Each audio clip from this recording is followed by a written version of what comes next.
तो चलिए आज के दिन न्यूज इंडिया आपको सन 1977 और 1989 की तस्वीरों को भी याद दिलाएगा, जब राजीव गांधी और इंदिरा गांधी को हराने के लिए ठीक ऐसे ही गठबंधन बनाया गया था। आज के दिन सवाल हमारा यह भी होगा कि जब पीएम नरेंद्र मोदी ने राज्यसभा में यह कहा कि हम सभी विरोधियों पर अकेले भारी हैं, तो आखिर 38 दलों को एक साथ बुलाना क्यों पड़ गया। खेमचंद शर्मा प्रवक्ता बीजेपी के, विजय कौशिक नेता कांग्रेस के, चिराग सेठी आम आदमी पार्टी से, प्रेम कुमार वरिष्ठ पत्रकार जो कि चर्चा में शामिल हुए हैं, बहुत बहुत स्वागत है आप सभी का न्यूज इंडिया पर। खेमचंद जी, पहला सवाल सर आप ही से शुरुआत अब कर लेते हैं। जो बयान मैंने बताया पीएम नरेंद्र मोदी का राज्यसभा में कि सभी विरोधियों पर मैं अकेले भारी हूं, सर बीजेपी का वो कॉन्फिडेंस कहां गया सर? 38 दल एक साथ बुलाने पड़ गए। भारतीय जनता पार्टी का कॉन्फिडेंस वहीं पे है। जब मोदी जी कहते हैं तो मोदी जी एक सोच है, सोच का मतलब विकास की सोच है, इंक्लूसिवनेस की सोच है, सभी को साथ में लेके चलने की सोच है, सबको आगे बढ़ाने की सोच है, सबको एम्पावर करने की सोच है और सभी रीजन को भारत के डेवलप करने की सोच है। आदरणीय प्राइम मिनिस्टर मोदी जी ने दिखाया कि नॉर्थ ईस्ट किस तरीके से अकेला होता था, अलग थलग होता था, सरकार के फोकस में नहीं होता था। आज नॉर्थ ईस्ट फर्स्ट जो पॉलिसी आदरणीय प्राइम मिनिस्टर मोदी जी ने बनाई, अलग एक मिनिस्ट्री है, वहाँ पे फोकस किया जाता है, वहाँ डेवलप किया जाता है। नहीं सर, बात अभी डेवलपमेंट की मैं नहीं कर रहा हूँ सर, मैं वही बता रहा हूँ, बात तो मैं एकजुटता को लेकर कर रहा हूँ, वही बात बता तो मैं रहा हूँ। अकेले चुनाव लड़ने की जो हमारी मीटिंग हुई है उसमें नॉर्थ ईस्ट से छोटी छोटी पार्टियां आई हैं, हम उनको आइसोलेट नहीं कर रहे हैं, हम उनको इग्नोर नहीं कर रहे हैं, हम उनको प्लेटफॉर्म दे रहे हैं। इंक्लूसिव जो एक इंक्लूसिविटी होनी चाहिए उनको साथ में लाके एक संपूर्ण इंडिया का हम जो चित्रण है वो प्रस्तुत कर रहे हैं। वैसे ही हर राज्य में बहुत जरूरी छोटे छोटे दल हैं जो अपने समाज को रिप्रेजेंट करते हैं, ग्राउंड पे अच्छा कार्य करते हैं, हम उन सभी को साथ में लेके आगे बढ़ना चाह रहे हैं। और आदरणीय प्राइम मिनिस्टर मोदी जी एक ब्रांड है, एक सोच है और वो सोच और मजबूत होती जा रही है, वो सोच तेजी से आगे बढ़ रही है और उस सोच को रोकने वाले जो लोग हैं वो नकारात्मक लोग हैं, नकारात्मकता के साथ आगे बढ़ रहे हैं। उनके पास ना नीति है, ना नेता है, ना ही कोई ऐसा रोड मैप है कि वो लोगों के सामने प्रस्तुत कर सके। सिर्फ और सिर्फ चलिए ठीक है सर, विजय कौशिक जी से सवाल ले लो, अभी चर्चा लंबी चलेगी सर। विजय कौशिक जी, 1977 में आपको याद होगा सर, जनता दल बनाया गया था इंदिरा गांधी को हराने के लिए, लेकिन वो भी पार्टी चली नहीं सर, 3 सालों के अंदर सरकार गिर गई थी। जब वहां पर जेपी नारायण ने सुझाव दिया था, फिर नेशनल फ्रंट बना सर 1989 में राजीव गांधी को हराने के लिए, तब केवल महज 197 सीटें कांग्रेस को मिली थी। यहां कांग्रेस का उदाहरण मैं इसलिए दे रहा हूं क्योंकि यहां पर उसी भूमिका में बीजेपी नजर आ रही है अब आप लोगों को। तो क्या आप लोग उम्मीद कैसे बांध के चल रहे हैं सर कि 5 साल आप लोग सत्ता में हो जाएंगे, और इस समय तो सबसे बड़ी भूमिका में आप ही नजर आ रहे हैं। सागर भाई, हमें सबसे बड़ी खुशी है कि जो पार्टी अहंकार के जहाज पर बैठी हुई थी और कहती थी एक अकेला सब पर भारी, तो मोदी जी के उसी अहंकार ने भाजपा के जहाज में सुराख कर दिया और जहाज जब डूबने लगा तो इन्होंने लोगों को चढ़ाना शुरू कर दिया गठबंधन के नाम पर। पहले मोदी जी कहते थे कि उनके खिलाफ एक गठबंधन जो हो रहा है विपक्षियों का, वो ठगबंधन है। अब सबसे पहले तो मोदी जी को ये बताना पड़ेगा देश की जनता को कि मोदी जी जो गठबंधन कर रहे हैं वो ठगबंधन है या डाकुओं का गिरोह बना रहे हैं इस देश को लूटने के लिए। जहां तक कांग्रेस पार्टी की बात है तो हमने देश हित में इस गठबंधन के लिए तैयारी की, क्योंकि हमारे सामने करो और मरो की स्थिति है। देश के संसाधनों को बेचा जा रहा है, देश के ऊपर विदेशी कर्ज रिकॉर्ड तोड़ बढ़ चुका है, 140 लाख करोड़ हो चुका है। व्यापार घाटा $100 अरब के साथ तो चाइना के साथ ही क्रॉस कर चुका है और महंगाई, बेरोजगारी, हर चीज चरम पर है। खुद भाजपा के नेता मानते हैं कि इनके जो चुनावी वायदे थे वो जुमले थे। करोड़ों लोगों के रोजगार इन्होंने छीन लिए। देश में चोरी, डकैती, लूटपाट, आत्महत्याएं ये आम हो गई हैं। ये सब मोदी जी का करिश्मा है। और जब इन्हें लगा कि भाई अब इनका जो जुमले हैं वो चलने वाले नहीं हैं, क्योंकि हिमाचल में इनको नकार दिया गया, Vijay ji cut to cut सवालों पर जवाब सर देखिए, ये सब आरोप प्रत्यारोप चलता रहेगा पूरे डिबेट में। मैंने केवल ये पूछा कि ऐसी उम्मीद आपको क्यों लगती है सर? 1977 में, 89 में, इसके पहले कई बार हो नहीं पाया ना ऐसा कि 5 साल आप लोग मिलकर चला पाए। देखिए, सबसे बड़ा मुद्दा यह है कि हमारे सामने देश को बचाने की लड़ाई है और उस लड़ाई से हम पीछे नहीं हटेंगे। उसमें हमें नुकसान भी है, ऐसी बात नहीं, गठबंधन की राजनीति के कांग्रेस को नुकसान है, लेकिन सबसे बड़ी बात यह है कि जो अहंकार के जहाज पर सवार थे आज उनका जहाज डूबने जा रहा है, तो उसके लिए मैं मोदी जी को बधाई देता हूं। मतलब कि आप कॉम्प्रोमाइज कर रहे हैं क्या सर? आपने नुकसान शब्द का जिक्र क्यों किया सर? मजबूर हो गए, कॉम्प्रोमाइज करके आप शामिल हुए क्या इस महागठबंधन में? इंडिया नाम ये चुन लिया गया, आप कॉम्प्रोमाइज किए कि आप कह रहे हैं नुकसान है आपको? हाँ, इसमें नुकसान हमें ये है कि देखिए, देश के लिए हमारे सामने करो और मरो की स्थिति है। मैंने बताया कि किस तरह से देश में घोटाले ही घोटाले हो रहे हैं, विदेशी कर्ज, और शायद इसीलिए आप लोगों ने कुर्बानी भी दे दी। क्यों सर? मल्लिकार्जुन खड़गे ने इसीलिए कह दिया कि कांग्रेस की तरफ से कोई पीएम का उम्मीदवार बनेगा नहीं, इसीलिए आप लोगों ने कुर्बानी दे दी, क्योंकि आप लोग चाह रहे हैं कि कैसे इस विजय रथ को रोका जाए, कैसे हैट्रिक को रोका जाए बीजेपी के। नहीं, कोई, सुनिए, पहली बात तो गलतफहमी दिल से निकाल दीजिए कि कोई मोदी जी का विजय रथ कोई दौड़ा चला आ रहा है। उस रथ में पहले ही बहुत पिंचर हो चुके हैं। हम तो केवल ये है कि कल को ये देश जब हमसे सवाल करे कि भाई जब देश डूब रहा था तो कांग्रेस कहां थी, मणिपुर जल रहा था तो कांग्रेस कहां थी, महंगाई से लोग आत्महत्या कर रहे थे तो कांग्रेस कहां थी, तो इस देश के लिए, इस देश की जनता के लिए कांग्रेस ने अपने सारे सिद्धांतों को एक तरफ रखते हुए, क्योंकि क्षेत्रीय दलों के सामने आज अगर हम उनसे गले मिल रहे हैं तो अपने आप का नुकसान कई राज्यों में भी हम कर रहे हैं, तो फिर भी अगर हमने ये सब किया है, सर देखिए, कैमरे के सामने गले मिलना बड़ा आसान है सर, लेकिन दिल मिलना बड़ा मुश्किल हो जाता है। कांग्रेस फिलहाल आम आदमी पार्टी से भी जुड़ चुके हैं चिराग शेट्टी जी। चिराग जी, वो तो 2024 के चुनाव के बाद, चलिए, हाँ, इसीलिए सर वक्त का इंतजार करते हैं सर, वक्त बड़ा बलवान है, कब क्या हो जाए कोई नहीं जानता। चिराग जी, वैसे आपने अध्यादेश वाला दांव तो खेल दिया है सर आप लोगों ने, और इस बड़ी बैठक में शामिल तो हो गए, लेकिन पंजाब दिल्ली यहां सीट शेयरिंग को लेकर लग रहा है बहुत दिक्कत होने वाली है। आप ही के नेता कई लोग कह रहे हैं कि पंजाब में मानने वाले नहीं है, दिल्ली में जहां पर बीजेपी ने सभी सीटों पर कब्जा किया था, आप लोग कह रहे हैं वहां पर भी हम 50-50 वाले पर चलेंगे। कैसे काम बनेगा आगे सर? चिराग जी। सागर जी, ये तो अभी बहुत बिगिनिंग है और अभी से सीट का डिस्कशन और ऐसी चीजें तो अभी आई नहीं। अभी तो हम सब लोग साथ आए हैं तो बीजेपी में भूचाल आ गया है। 38 दलों की ऐसी बैठक करी जिसमें 24 के पास सांसद ही नहीं है, जिनमें 7 के पास सिर्फ एक सांसद है। 31 पार्टियां, चलिए आपने मेरे को करेक्ट किया, 25 पार्टियां ऐसी जिनके पास सांसद नहीं है। ये जो गठबंधन इन्होंने बनाया है, ये वो डर दिखाता है कि जो पहले बोलते थे कि शेर अकेला है, वो अकेला नहीं है, वो शेर अकेला हो गया है। अब जीतना मुश्किल होता जा रहा है, ग्राउंड से रिपोर्टिंग हो रही है। मैं आपको इनके कुछ दलों के साथ एक छोटा सा आपको एग्जाम्पल देता हूं कि इनका एक दल है जेजेपी। वहां पे जो हरियाणा के प्रभारी है वो बोलते हैं हमें जरूरत नहीं थी इनके साथ गठबंधन की। जेजेपी वाले बोलते हैं हम तो इनके साथ आना ही नहीं चाहते, आप चाहते हैं छोड़ दीजिए। ओपी राजभर जी तो बहुत ही पॉपुलर हैं, हम सब लोग कल से उनके बारे में बात कर रहे हैं। उन्होंने किस तरह की शब्दावली प्रधानमंत्री के लिए यूज करी है, शायद मैं इस डिस्कशन में बोल भी नहीं सकता। आज इतनी डेस्परेशन है बीजेपी में कि किसी भी तरीके से हम न्यूट्रलाइज करने की कोशिश करें। जो भाजपा के हमारे प्रवक्ता यहाँ बैठे हैं वो 8 दल के नाम भी बता दें मुझे कि 8 या 10 दल कौन से हैं इनमें जिनके पास सांसद हैं यहाँ पे ढंग से नहीं है। ये आपकी डेस्परेशन दिखा रहा है कि कैसे हमें बस ये प्रूव करना है कि हमारे पास दल ज्यादा है, चाहे उनका कोई भी ग्राउंड पे बल नहीं है, बस हमारे पास दल ज्यादा है। और रही बात दिल्ली और पंजाब की, ऐसे बहुत सारे हमारे डिस्कशन है जो हमारे सीनियर नेता जो है वो अपने टाइम पर आटक करेंगे।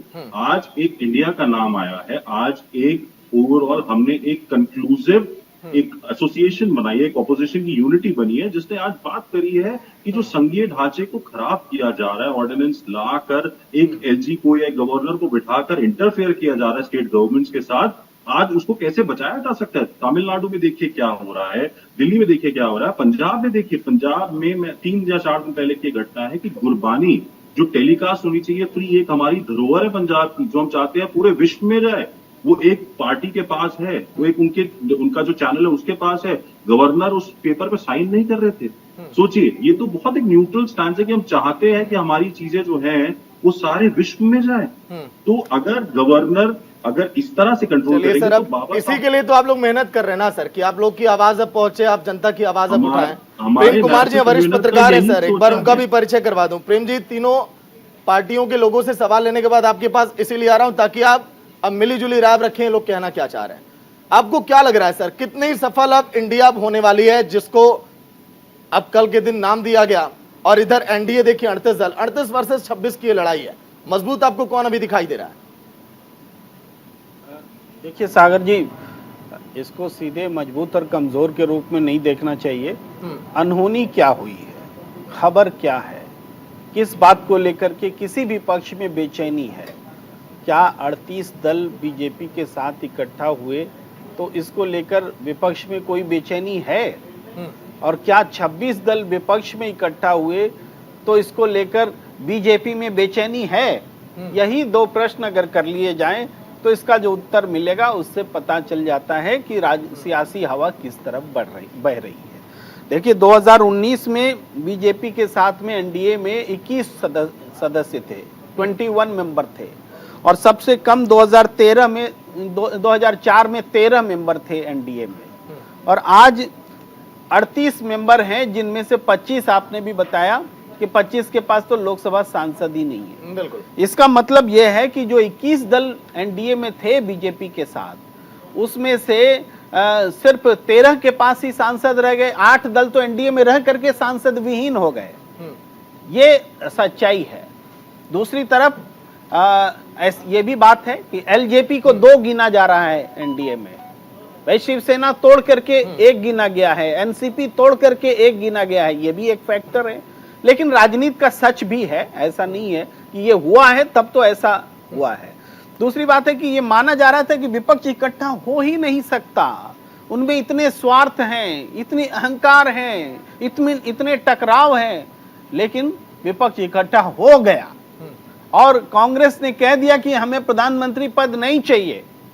तो ये जो सैक्रिफाइस है, इसकी बुनियाद पर विपक्ष इकट्ठा हुआ है, और यही चिंता बढ़ा रहा है भारतीय जनता पार्टी और एनडीए की। मतलब कि आपने बाद में बता ही दिया खेमचंद जी की बेचैनी आप ही लोगों में है सर। प्रेम जी बता रहे इस बात को, इसीलिए आप लोग 38 दलों को जल्दी जल्दी इकट्ठा किए कि कुछ मीडिया फुटेज हमें भी मिल जाए, क्योंकि इनका तो कार्यक्रम प्रायोजित था ना सर। देखिए, हमें जो मीडिया फुटेज मिलता है वो हमारे काम की वजह से मिलता है, विकास की जो यात्रा हमारी चले उसकी वजह से मिलता है। और जो विपक्ष है वो नाटक नौटंकी के लिए मीडिया फुटेज लेता है। अभी आम आदमी पार्टी के प्रवक्ता जी ने बात की कि हमारे साथ जो सहयोगी हैं उनके पास बहुत सारे सहयोगियों के पास लोकसभा में एमपी नहीं है। आपके पास कितने एमपी हैं? आप तो राष्ट्रीय दल हैं, 1 एमपी है, वो भी अब आपको मिला है, और आप हमारे सहयोगियों पे सवाल उठा रहे हो। पहले अपने गिरेबान में देखो आपकी स्थिति क्या है। आपके ग्रुप में जितनी पार्टियां हैं, किसी पर 1, 2, 3, 4, तो और आप सवाल उठा रहे हो, खिल्लियां उठा रहे हो। जी राष्ट्रीय वो लोग हैं, सुन लीजिए, थोड़ा तो देख लीजिए आदरणीय भाई साहब, सुन लीजिए, आप बिल्कुल सही कह रहे हैं। वो राष्ट्रीय पार्टी हैं, लेकिन वो ऐसी राष्ट्रीय पार्टी हैं जिनको हम भूस का पाड़ कह सकते हैं।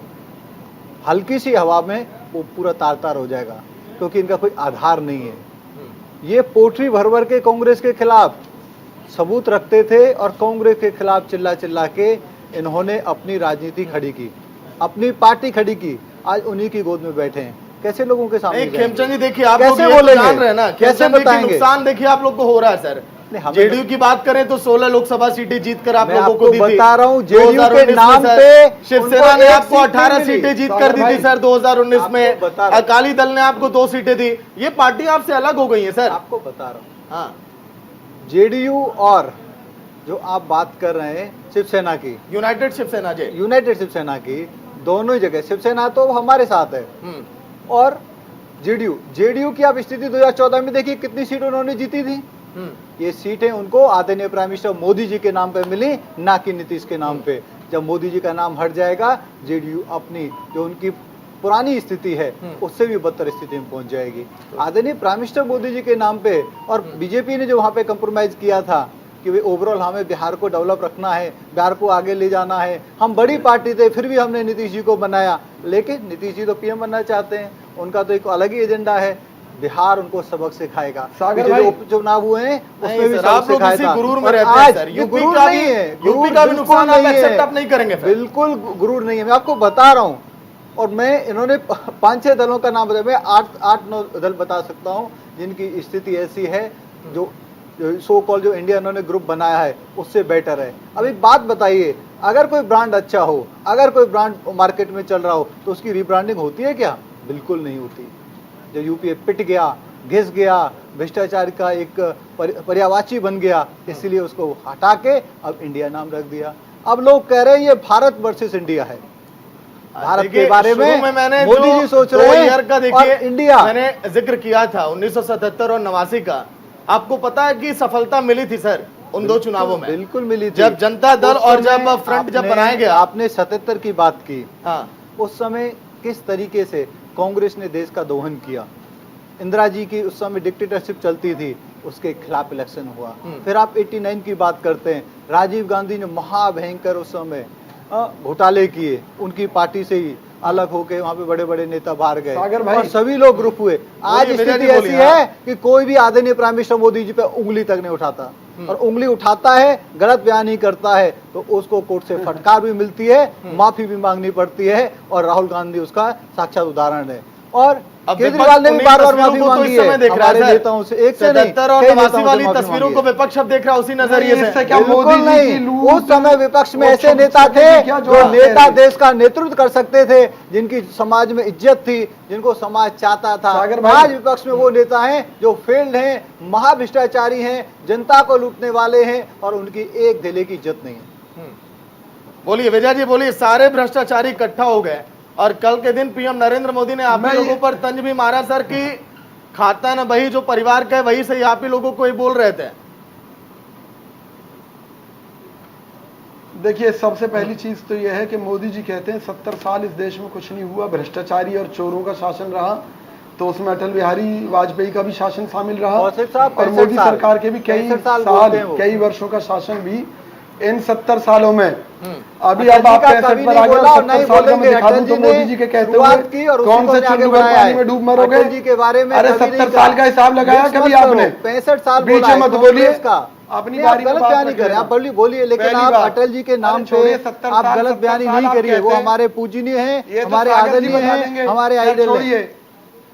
अच्छा, मतलब लाल बहादुर शास्त्री पूजनीय नहीं थे? लाल बहादुर नहीं, वो शास्त्री आपकी चोर पार्टी आपकी से नजरों हैं। में? हम कब कह रहे हैं लाल बहादुर शास्त्री जी पूजनीय? हमने उनको पूजनीय बनाया, अरे आपने वाह, इग्नोर किया। वाह गांधी भी वाह। परिवार के नाम पे आपने क्या उनको इग्नोर बात किया, कर रहे हैं? उनको ना मान मोदी दिया ना जी का सम्मान जो दिया। अहंकार आपने है। अम्बेडकर जी को इग्नोर किया, सागर भाई, आपने ये चुप सरदार कराइए। वल्लभ भाई पटेल को इग्नोर किया, मुझे आपने अपनी बात नेताजी को रखने इग्नोर दें, किया। और फिर ये गांधी परिवार के सामने आपने इस डिबेट को हमारे खराब करना विरोध को- चाहते हैं क्योंकि बौखला गए, इग्नोर इनका किया। मानसिक संतुलन खराब हो चुका है। कौशिक साहब, वो तो दिख रहा है। सागर भाई, इन्हें चुप आपका- कराइए। आपका बोलिए खराब हुआ, बोलिए हमारा विजय जी खराब हुआ। बोलिए सागर सर, भाई, ब्रेक का वक्त हो रहा है, आज बोलिए जल्दी। बीजेपी की गवर्नमेंट आज बीजेपी इस बात की चिंता कर रही है कि लालू यादव की फोटो क्यों नहीं लगी, नीतीश कुमार की फोटो क्यों नहीं लगी। अरे भाई, इतनी ही चिंता है। एक तरफ तो इन लोगों को आप भ्रष्टाचारी और बेईमान कहते हैं, दूसरी वो तरफ हैं, इनके हम कहते सम्मान नहीं, की लोग इतनी कहते चिंता हैं, है, मानते हैं। क्योंकि भाजपा खुद एक करप्ट पार्टी है। जो लोग करप्ट थे, इनके मुताबिक उनको जब भाजपा में ले लिया तो इनके लिए पाक पवित्र हो गए। शिवसेना के साथ गठजोड़ एकनाथ शिंदे के साथ इन्होंने किया, उसके कई साल चलिए सर, देखिए किसके दामन में कितना दाग है सर, ये पार्टियां बखूबी जान रही हैं सर। क्यों लिया? जब आप एक उंगली अजीत सामने वाले पर उठा रहे हैं तो 4 उंगली आपकी तरफ भी है, ये भी आप गौर आप करिएगा। लेकिन हम बात कर रहे हैं विपक्ष की। आखिर बीजेपी विरोधी जो समय विपक्ष खड़ा है, आखिर चेहरा कौन होगा? अगर बात बन भी गई तो आखिर सीट शेयरिंग का फॉर्मूला कैसे तय होगा? सवाल कई सारे, लेकिन जारी रहेगी चर्चा। एक छोटे से ब्रेक के बाद जल्द हाजिर होगा। तो चलिए, ब्रेक के बाद आप सभी का स्वागत। हालांकि देखिए, दोनों तरफ से महाजुटान तो हमने देखी, लेकिन ये वो पार्टियां शामिल हुई जो कल को एक दूसरे को इनकार करती थी, लेकिन अब वो इकरार कर बैठी हैं। लेकिन क्या बात अब बनेगी क्या? क्योंकि आगे अभी तस्वीरें देखिए, बहुत कुछ ऐसे आएंगे जहां पर मसले फंसेंगे, लेकिन कौन वहां पर चेहरा होगा, कौन उन लोगों की बातें एक दूसरे तक पहुंचाएगा? हालांकि नीतीश कुमार का बयान आज के दिन आप सभी ने सुना होगा, जब उन्होंने ये कहा था प्रेम जी की अभी कई ऐसे दल हैं जो साथ आएंगे, नाम मैं डिस्क्लोज नहीं करूंगा। वो इस बात का जिक्र करके और अधिक परेशानियां बीजेपी वालों की बढ़ा रहे हैं। क्यों? देखिए सागर जी, वो संभावनाएं दोनों तरफ के लिए खुली हुई हैं। इंडिया के साथ भी कुछ जोड़ सकते हैं और एनडीए के साथ भी जुड़ सकते हैं। उदाहरण के लिए कर्नाटक में जेडीएस है। डीके शिव कुमार ने कहा है कि जेडीएस अगर सोचे तो हम विचार करेंगे, लेकिन जेडीएस का बीजेपी के खेमे में भी जाने के उतने ही आसार हैं। तो इसी तरीके से संभावनाएं, या बिहार में है वो निषाद मल्लाहों की पार्टी, वो अभी बीजेपी में जाने से परहेज कर रही है। पहले एनडीए में हुआ करती थी, उनकी पार्टी को बीजेपी ने तोड़ लिया, 4 में से 3 एमएलए तोड़ लिया, तो वो नाराज बैठे हैं, तो वो भी कहीं भी जा सकते हैं। तो इसको ध्यान में रख करके नीतीश कुमार का ये कहना है कि 26 की संख्या बढ़ सकती है, लेकिन ये संख्या इधर भी बढ़ सकती है। कुल मिला के बात ये है कि जो लड़ाई सजी है वो बाइपोलर लड़ाई बहुत स्ट्रांगली होने जा रही है। हाँ, मायावती जी जैसे फैक्टर हैं या कुछ स्टेट्स में रीजनल पार्टीज हैं जो इधर ना इधर हैं ना उधर हैं, तो उनकी संख्या भी कम है, लेकिन मोटे तौर पर दो खेमे में लड़ाई होने जा रही है। यही 2024 का इम्पोर्टेंस है। और 5% वोट अगर भारतीय जनता पार्टी के उधर से इधर हो गए तो 80 सीटों पर फर्क पड़ जाएगा बीजेपी के फिगर में। ये चिंता बीजेपी को सता रही है कि 5% वोट अगर हमारा खिसक गया तो जो 303 है उसमें 80 सीटें हम लूज कर सकते हैं।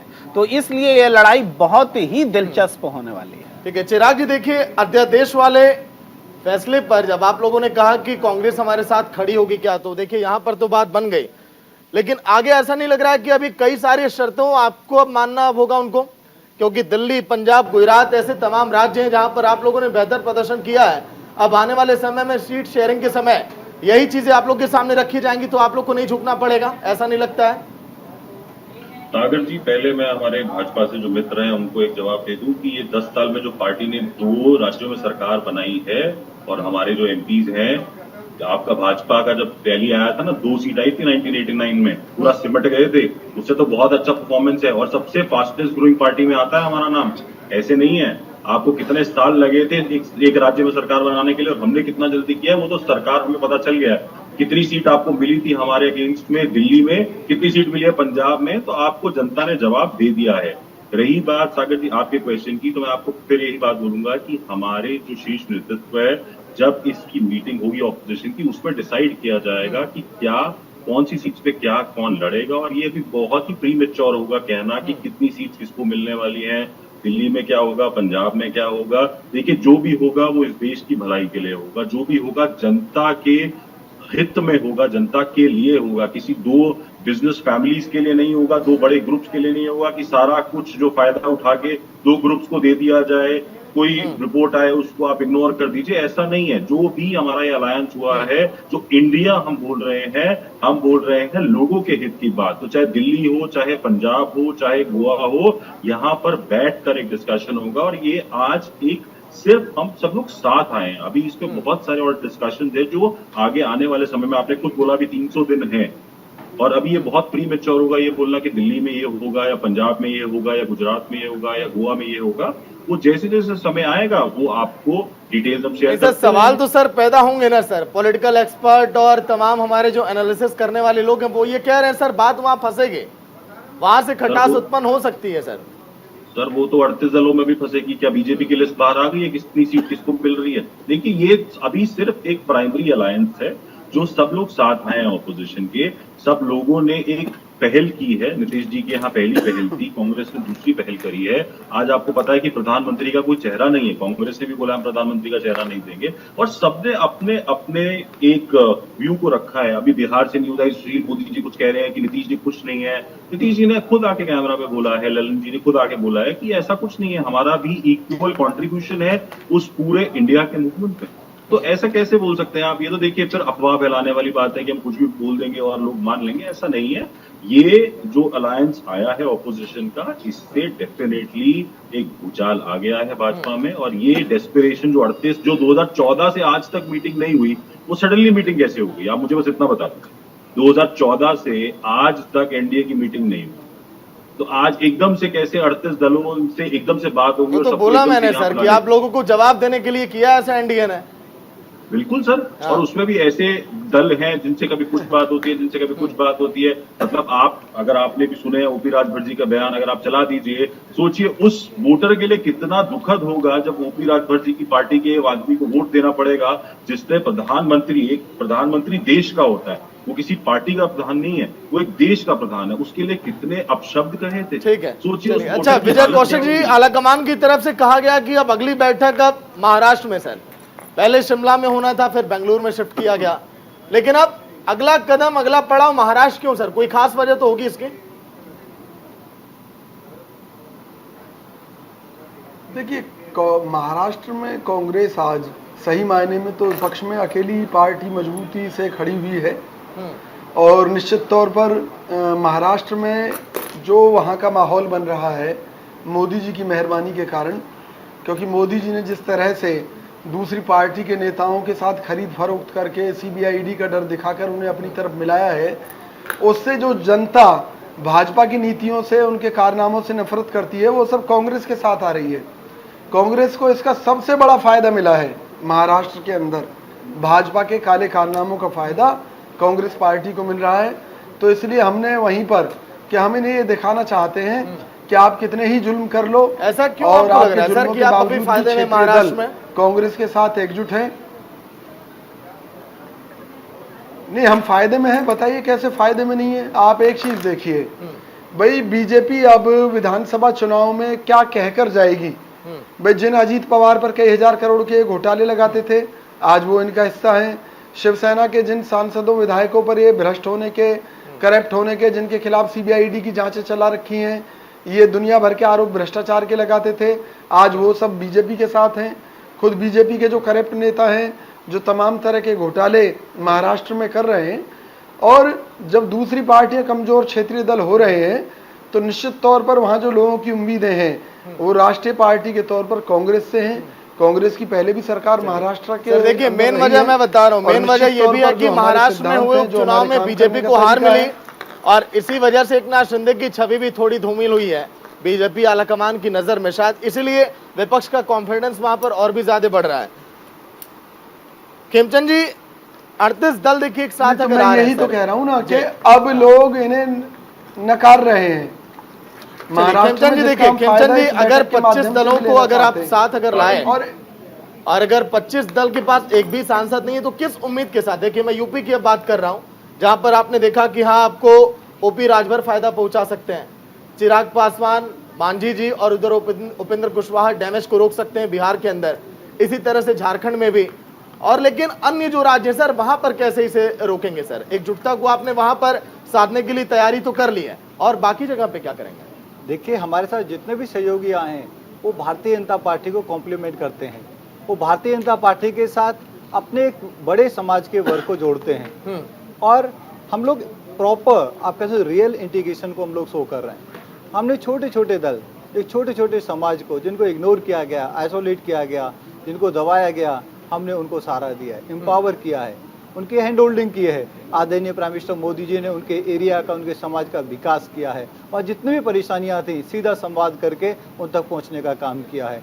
आप नॉर्थ ईस्ट की ले लीजिए, नॉर्थ ईस्ट में जितनी भी छोटी छोटी पार्टियां, NPP है, हर प्रदेश में हम लोगों ने जो गठबंधन किया हुआ है, वो सब पार्टियां आज भारतीय जनता पार्टी के साथ मजबूती से खड़ी हुई हैं। आप झारखंड की बात करिए, NDA में पहले भी वो छोटे दल हमारे साथ थे, अब फिर आएंगे, और हम मिल के अगर वो हमारे साथ होता विधानसभा इलेक्शन में, शायद हम विधानसभा इलेक्शन नहीं हारते। हम वहाँ पे मजबूती से प्रेजेंट करेंगे। हरियाणा में हमारे साथ ऑलरेडी गठबंधन में है, और वो डिप्टी CM साहब हैं, और उनके साथ हम जब मिलकर काम करेंगे तो विशेष वर्ग, एक विशेष युवाओं का समूह उनके साथ है, उसका फायदा भारतीय जनता पार्टी को मिलेगा। हर राज्य में इस तरीके से हम लोगों ने गठबंधन किया है कि जो छोटे छोटे दल हैं वो कॉम्प्लीमेंट कर रहे हैं, वो एड ऑन कर रहे हैं। बंगाल में क्या करेंगे सर? वहां पर तो कांग्रेस और TMC मिलकर आपने 18 सीटें तो जीती थी। देखिए बंगाल में एक तरफा है, वो Bharatiya Janata party versus all है। वहां पे TMC कम्युनिस्ट के खिलाफ लड़ती है, कम्युनिस्ट कांग्रेस के खिलाफ पूरी जिंदगी लड़ते आए हैं। तीनों ही दल एक दूसरे के वहां पे दुश्मन है। ये पार्टियां एक हो सकती हैं, कार्यकर्ता एक नहीं होगा, जनता एक नहीं होगी। उनके कार्यकर्ता और जनता भारतीय जनता पार्टी का साथ देके TMC को टक्कर देंगे।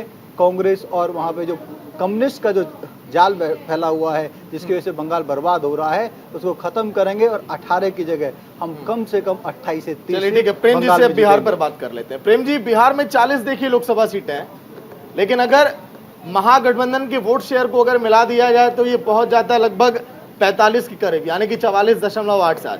वहीं केवल बीजेपी के अगर हम वोट शेयर की बात करें तो ये आंकड़ा रह जाता है 23.58। तो ऐसा नहीं लग रहा है कि बिहार में 2014 के आंकड़े भी ले लें तो फिर आपको भारतीय जनता पार्टी का अच्छी पिक्चर आपको दिखाई देगी। नहीं सर, हम तो 19 की बात करेंगे ना सर। 19 में गठबंधन ऑर्डर पे आएंगे किस तरह से सर? अब खत्म हो रहा है तो 24 में और ये ऐसा लग रहा है घटेगा सर। नहीं, कंपेरिजन नहीं कर सकते आप, हम वहाँ पे लड़े ही कम। आप 2014 से कंपेयर करिए कि 2014 में जब हम अकेले लड़े थे, जो आज की स्थिति बन रही है, तो हमारा कितना वोट परसेंटेज था और इनका कितना वोट सर परसेंटेज। देखिए, मैं तो कंपेयर ऐसे करूंगा ना सर, यूपी के अंदर आपने मान लीजिए 14 में 71 सीटें आप लेकर आए, फिर वही 19 में जब वहां पर सपा बसपा एक साथ आ गई सर, आपको 9 सीटों का नुकसान हो गया। तो मैं सर ऐसे ही देखूंगा, जब पार्टियां मिल रही हैं तो आप लोग का जनाधार कम हो रहा है सर। नहीं, पार्टी पहले भी, आप बिहार और यूपी को अलग अलग करके देखिए, हाँ। बिहार में पहले मिले हुए थे 2014 में, तो इनका बुरा हाल हुआ, इनको जमीन चलिए चाटनी ठीक है, पड़ी। प्रेम जी देखिए वरिष्ठ पत्रकार हैं, वो बेहतर तरीके से यहाँ करेंगे एनालिसिस। बताइए प्रेम जी। देखिए, ये बात सही है कि हमेशा अंकों का योग नहीं होता है, बाकी फैक्टर्स भी शामिल होते हैं। मैं खेमचंद जी की बात को लूं तो 2014 और 19 में ये नीतीश कुमार का उदाहरण देते हैं, जबकि नीतीश कुमार को संभवतः 2 सीट मिली थी, मुझे याद नहीं आ रहा संख्या, 2 ही मिली थी 2014 में जब वो अकेले लड़े थे। लेकिन 2019 में जब लड़े तो 16 सीटें आई। लेकिन इसका एनालिसिस कैसे होगा? इसका एनालिसिस ऐसे होगा कि बीजेपी जब जेडीयू से गठबंधन कर रही थी तो जेडीयू उनको इतना जरूरी लग रहा था कि बीजेपी ने कहा कि 5 सांसद हम छोड़ देंगे, आपको बराबरी से इलेक्शन लड़ेंगे, और उन्होंने बराबरी से इलेक्शन लड़ा। यही टीस थी उद्धव ठाकरे को कि आपने जेडीयू को इतना तवज्जो दी और हमें आपने नहीं दिया। तो इसका खामियाजा जो है, बीजेपी ने ये कॉम्प्रोमाइज क्यों किए? क्या जेडीयू को बढ़ाने के लिए किए थे क्या? उनकी मजबूरी थी बीजेपी की कि जेडीयू के साथ कॉम्प्रोमाइज नहीं करेंगे तो परफॉर्मेंस खराब हो जाएगा। वो महागठबंधन की सियासत से डरे हुए थे, तो उन्होंने अपनी सीटें भी सेक्रीफाइस कर दी जेडीयू के लिए। तो बताइए, नीतीश कुमार अपर हैंड है कि बीजेपी अपर हैंड है? जी चलिए चिराग जी देखिए, अब तो आप लोग के सामने पहली बार ऐसी चुनौती है सर कि मिलकर भी लड़ना है, बेहतर प्रदर्शन भी करना है, और कई राज्य ऐसे हैं जहां पर चुनौतियां बहुत ज्यादा हैं, कई ऐसे हैं जहां पर आप प्लस में भी आप जा सकते हैं। सागर जी, भाजपा की तो एक प्रवृत्ति रही है कि जाते हैं किसी भी राज्य में छोटा भाई बनकर, फिर उस राज्य में उस पार्टी को जाकर तोड़ देते हैं, चाहे वो शिवसेना रही हो, चाहे वो एनसीपी रही हो। प्रधानमंत्री बोलते हैं कि ये 70,000 करोड़ का घोटाला, फिर वो शाम को शामिल हो जाती है उस पार्टी में, तो वो वॉशिंग मशीन धुल जाती है और वहां पे आपका एक बिल्कुल नया चेहरा निकल के आता है कि देखो ये अभी हमारे भाजपा के प्रवक्ता ने बोला कॉम्प्लीमेंट करते हैं कि सबके घोटाले बढ़ते ही जा रहे हैं।